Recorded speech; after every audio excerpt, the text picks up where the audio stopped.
Hello my sweet listeners, তোমরা সবাই নিশ্চয়ই ভালো আছো। আজকে আমি তোমাদের সাথে শেয়ার করে নিচ্ছি রচনা শীতকাল। এটি প্রধানত প্রথম ও দ্বিতীয় শ্রেণীর জন্য খুবই প্রয়োজনীয়। 10 লাইনের রচনা, দেখে নাও। পৌষ ও মাঘ এই 2 মাস শীতকাল। এই সময় দিন ছোট ও রাত বড় হয়। শীতের আকাশ হয় নির্মল ও রোদের তাপ কম থাকে। এই সময় গাছের সমস্ত পাতা ঝরে যায়। এই সময় সারা রাত শিশির পড়ে। এই সময় আলু, কপি, বেগুন, পালং শাক ইত্যাদি শাকসবজি জন্মায়। এই কালের প্রধান ফল কমলা লেবু।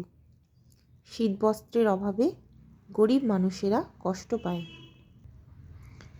বাংলার কৃষক শীতের কুয়াশা গায়ে মেখে সোনার ফসল ঘরে তোলে, যা তার সারা বছরের আনন্দ উৎসবের মূল উৎস।